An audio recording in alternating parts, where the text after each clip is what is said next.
আবারও পুলিশের সাথে শিক্ষকদের সরাসরি সংঘর্ষ ঘটলো। আজকে সকালবেলায় কিন্তু তাদের সর্বশেষ বলা হয়েছিল মাস্টার সচিবালয় শুরু করা হবে এবং মাস্টার সচিবালয় শুরু করার সাথে সাথে পুলিশের হামলা আবারও আমাদের শিক্ষকদের উপরে সংগঠিত হলো। আমরা জানি যে আমাদের বেশ কিছুদিন ধরে আমাদের শিক্ষকরা তাদের যে মাসিক বেতনটা রয়েছে সেটা বৃদ্ধির জন্য তারা কিছুদিন ধরে আন্দোলন করছে এবং বাকি যে স্কুল প্রতিষ্ঠান অর্থাৎ বেসরকারি স্কুল প্রতিষ্ঠান অলরেডি বন্ধ দেওয়া হয়েছে এবং সরকারি স্কুল প্রতিষ্ঠানগুলো বন্ধ দেওয়ার কথা ছিল। এখন সেই ধারাবাহিকতায় আজকে আবারও সংঘর্ষ হলো এবং কি ঘটলো, শিক্ষকগণ সর্বশেষ কি জানালেন, তারা কি স্কুলে ফেরত যাবেন কিনা সেই বিষয়টাকে ক্লিয়ার করবো এবং সামনে যেহেতু নির্বাচন এবং বার্ষিক পরীক্ষা রয়েছে সেই পরীক্ষারই বা কি করবেন তারা সেই বিষয়টা আমরা একটু জেনে নিব। তা আমরা যখন এখানে প্রবেশ করলাম তাদের যে তোমরা দেখতে পাচ্ছ jognews24.com এর যে প্রতিবেদন রয়েছে আজকে 5টা 19 সেই প্রতিবেদনটি দেখব। প্রতিবেদনে বলা হয়েছে বাড়ি ভাড়া বৃদ্ধি সহ 3 দফা দাবি আদায়ে বেসরকারি শিক্ষা প্রতিষ্ঠানে এমপিভুক্ত শিক্ষকদের মাস্টার সচিবালয় কর্মসূচি শুরুর পরপরই তা পুলিশের বাধার মুখে পড়েছে।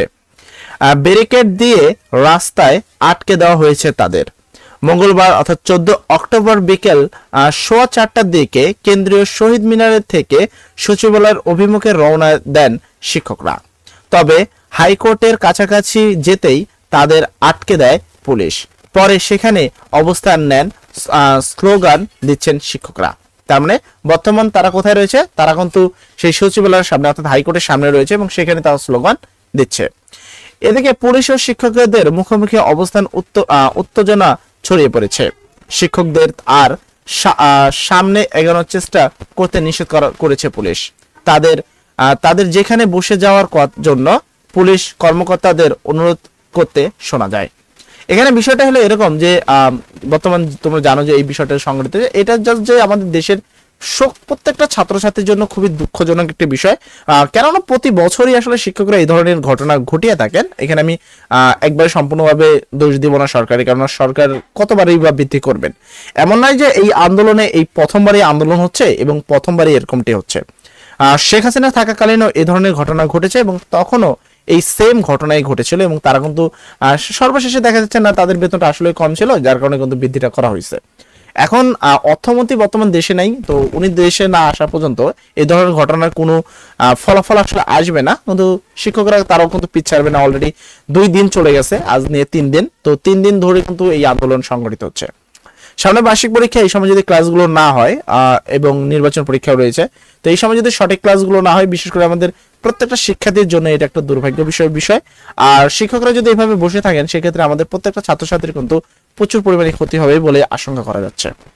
এখানে শিক্ষকদের যখন এই বিষয়গুলো বলা হয়েছে তখন তারা কি বলল?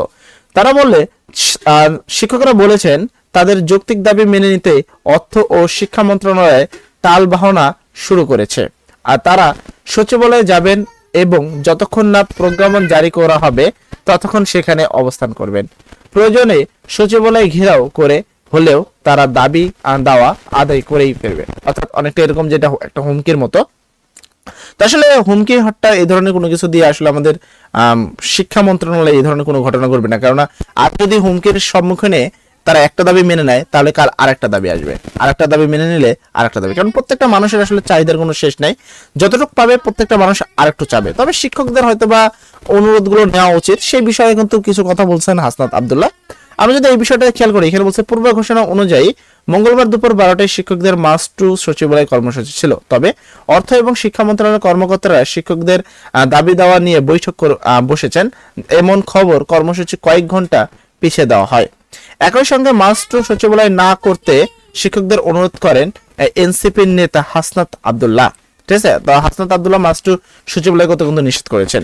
এর পরিপ্রেক্ষিতে শিক্ষকরা বিকেল 3টা পর্যন্ত সরকারকে আলটিমেট দেয়। এই সময়ের মধ্যে দাবি না মানলে বিকেল 4টায় মাস্টার সচিবালয় করবেন বলেও ঘোষণা দিয়েছেন শিক্ষকরা। এদিকে দুপুর 1টার দিকে মাদ্রাসা শিক্ষা অধিদপ্তর মহাপরিচালক এমপিভুক্ত শিক্ষা জাতীয়করণ প্রত্যাশী জোটের সদস্য সচিব অধ্যক্ষ দেলোয়ার হোসেন আজিজিকে ফোন করেন। তিনি জানান শিক্ষা উপদেষ্টা শিক্ষকদের সঙ্গে বসতে চান, তবে শিক্ষক নেতারাও এ প্রস্তাব প্রত্যাখ্যান করেন। তারা বৈঠকের চেয়ে শিক্ষা মন্ত্রণালয়কে দ্রুত প্রজ্ঞাপন জারির ঘোষণা দিতে অনুরোধ করেন। অর্থাৎ সহজ কথায় যদি বলি, শিক্ষকরা আসলে সরাসরি চাচ্ছে যে তাদের বেতন যেন সরাসরি বাড়ানো হয়।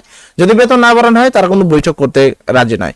যদিও এই বিষয়টা আমার প্রেক্ষিতে কিন্তু খারাপ, যেহেতু শিক্ষা মন্ত্রণালয় বলছে যে আপনারা বৈঠকে আসুন এবং বৈঠকে বসুন, এবং বৈঠকে যদি আপনারা আপনাদের যুক্তি যদি সঠিক হয় সেক্ষেত্রে অবশ্যই আপনাদের বেতন কিন্তু বৃদ্ধি করা হবে। যদিও পূর্বে বিগত কয়েক বছরে কিন্তু সেই বেতনটা বৃদ্ধি করা হয়েছে।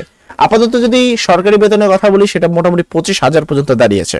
আসলে এটা তাদের কতটুকু যৌক্তিক দাবি সঠিক আমি জানি না, এটা তাদের টোটাল বিষয়। বর্তমান যুগে 25,000 টাকা আসলে কতটুকু শিক্ষকদের জন্য এটা তারা জানে। তবে বর্তমান দেশের সরকারি শিক্ষা প্রতিষ্ঠানগুলোর কথা যদি বলি, তাদের পড়াশোনার যে এটা আছে সেটা কিন্তু অনেকটাই ডাউন পেমেন্টে আছে। আমি যদি বিগত শিক্ষক ছাত্রদের যে কমেন্টগুলো ছিল, যেহেতু আমরা ক্লাস নিই, তো আমরা এই বিষয়টা কিন্তু ভালোভাবে খেয়াল করি যে শিক্ষকদের গাফলতি থাকে, ক্লাসগুলোতে তেমন একটা অ্যাক্টিভ তাদেরকে দেখা যায় না, বা উপস্থিতি থাকলেও তাদের শেখানোর পদ্ধতিটা অতটা দুর্দান্ত হয় না।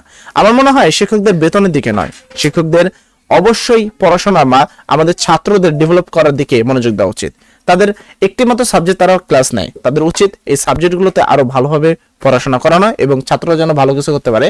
ছাত্রদের ভালো কিছু দেখলে অবশ্যই শিক্ষা মন্ত্রণালয়কে এমনি তাদের বেতন বাড়বে।